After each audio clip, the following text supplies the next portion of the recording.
Hello and welcome back to the channel. My name is Joseph Peretz and I like to talk about housing, development, construction, and today we have a special little event.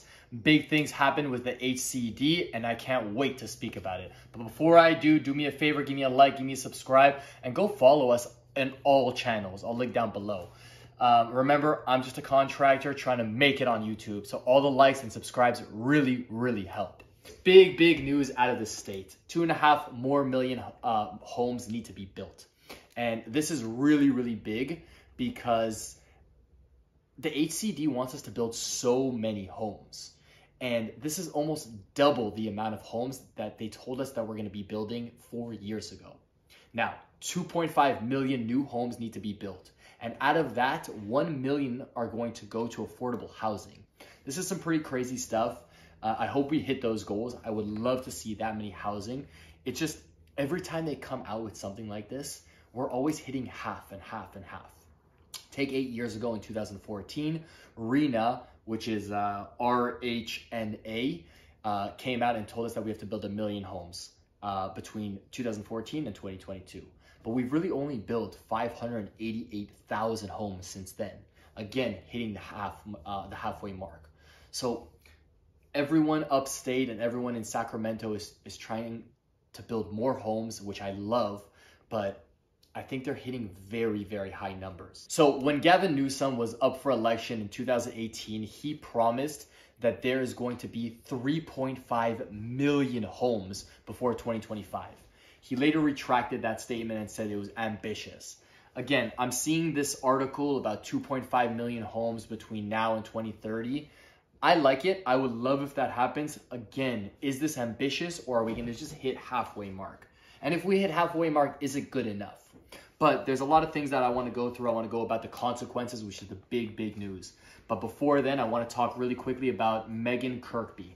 Now, Megan Kirkby is the Deputy Director for Housing Policy at the State Department of Housing and Community Development. Now, she was talking about housing and she was talking about consequences. One of the first things that she said was really important, and she says that we're spending, middle-class Americans and middle-class Californians are spending so much money on housing that they have issues with transportation, with food, with healthcare, with daycare, with childcare.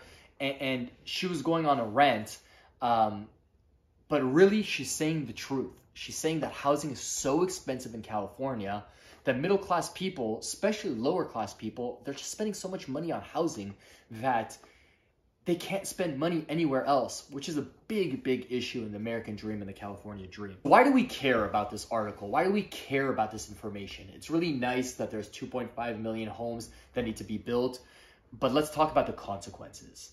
Now, if we backtrack to February 12th, 2022, every single city had to submit their housing elements to the state of California. But no one did it. Only 8 cities in all of California actually submitted paperwork at the right deadline. The deadline is extended to October 15th of 2022. And if cities don't submit their housing elements by then, we're going to have some serious consequences. And these cities are not going to be compliant. Now, if a city's not compliant, what happens? So number one, the state of California can sue the cities, kind of what happened with Huntington Park in 2019. The state of California sued Culver City just recently, and the state of California sues cities in San Diego all the time. So that's the first thing. A city might get sued by California, which is going to be an issue because there's going to be fines. You know, last time we saw fines of of $10,000 and above, $10,000 a month for every month that a city is not compliant. So that can be very expensive. And then cutoffs of grants. So these are really important because the state of California gives money to the cities for parks and recreational spaces, and the state can say you're cut off from all grants.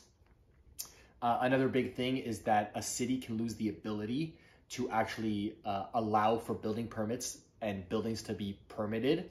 And then even more so, if the city can't determine which buildings can be approved or not, the state can do it.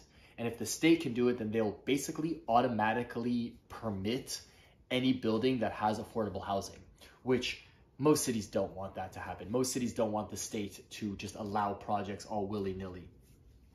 Anyways, we really hope that all cities kind of hit that deadline in October, and we really hope that there will be 25 million homes or units built before 2030, and we also really hope that 1 million of those are going to go to affordable housing. Again, I am super excited about this. This is really good news. It gives a hard deadline on when housing needs to happen, and it's not enough for developers and cities to say, okay, we'll do affordable housing. This is going to put a really big stamp on the project and say how many units you have to build. Big shout out to Jeff Collins from OC for writing up this article. Again, more housing, more California news, more LA news. We love everything development, real estate, architect, finance. Go like and subscribe, guys. Have a good day.